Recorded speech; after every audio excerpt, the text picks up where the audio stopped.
America के जो treasury secretary हैं स्कॉट बेसेंट, उन्होंने कहा है कि अब ईरान पर इतने तगड़े इकोनॉमिक सैंक्शंस लगाए जाने हैं कि अगर कोई भी देश अगर ईरान के साथ ट्रेड करेगा तो उसे भी बख्शा नहीं जाएगा। एक हथौड़ा चलाया जाएगा और जो देश इस हथौड़े को अपने ऊपर लगवाना चाहता है वो इसका खुद जिम्मेदार होगा। उन्होंने ग्लोबल अल्टीमेटम दे दिया है कि जो भी देश ईरान के साथ अब व्यापार करेगा या तेल की खरीद करेगा उन पर सेकेंडरी सैंक्शंस लगेंगे। ईरान के साथ सबसे बड़े व्यापारी जो हैं वो हैं चीन, तुर्की और यूएई। यूएई के भारत से बहुत अच्छे संबंध हैं। भारत ने पहले ही ईरान से अपना तेल खरीदना बंद कर रखा है। यूएई ने अभी हाल फिलहाल में ही ईरान से हर प्रकार के व्यापार अब बंद कर दिए हैं। अमेरिका इस चीज़ पर काफ़ी खुश है कि यूएई ने हर प्रकार का अपना व्यापार, हर प्रकार के अपने संबंध ईरान से अब तोड़ लिए हैं। यूएई ने हवाला दिया है कि ईरान ने उस पर मिसाइल अटैक कर दिया था, इस वजह से वो अपने सारे रिश्ते ईरान से तोड़ रहा है। अब बचे हैं चीन और तुर्की।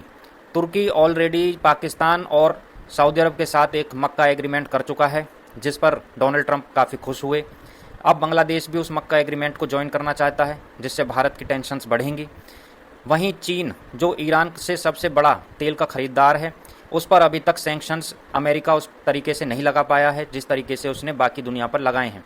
लेकिन स्कॉट बेसेंट ने साफ कर दिया है कि अगर चाहे चीन हो या कोई भी देश हो, ईरान के साथ अगर वो तेल खरीदेगा या उसे किसी भी प्रकार की इकोनॉमिक मदद पहुंचाएगा तो ऑपरेशन इकोनॉमिक आउटकास्ट, जिसका कि वो नाम दे रहे हैं, जिसमें वो ईरान को पूरी तरीके से अलग थलग कर देना चाहते हैं विश्व व्यापार से, तो उसके तहत सेकेंडरी सैंक्शंस लगाए जाएंगे उन देशों पर और उन्हें डॉलर का जो सिस्टम है, पूरी दुनिया में जिस डॉलर से लेन देन होता है, उस डॉलर सिस्टम से उन देशों को भी बाहर कर दिया जाएगा।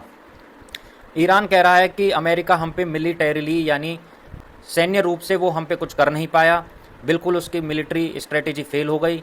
डोनाल्ड ट्रंप बहुत ज़्यादा दबाव में हैं और उनके इलेक्शन भी आने वाले हैं अब नवंबर में, तो वो अब मिलिट्री के लिहाज से फेल हो गए हैं। तो अब उनके पास ले दे के यही बचता है कि इकोनॉमिक सैंक्शंस बढ़ा दो। ईरान पे ऑलरेडी बहुत सालों से इकोनॉमिक सैंक्शंस लगे हुए हैं। उसकी जो करेंसी है रियाल, अब वो $1 के मुकाबले 2 मिलियन रियाल पे वो करेंसी गिर चुकी है। उसके बावजूद ईरान अपने पैरों पे अभी भी खड़ा हुआ है। तो ईरान के जो पार्लियामेंट्री स्पीकर हैं मोहम्मद बागेर कालिबाफ, उन्होंने कहा है इन चीज़ों का हम पे कोई भी प्रभाव नहीं पड़ने वाला है और जो देश हमारे साथ सहयोग करते हैं वो हमारे साथ सहयोग करते रहेंगे, चाहे अमेरिका कितना भी जोर लगा ले।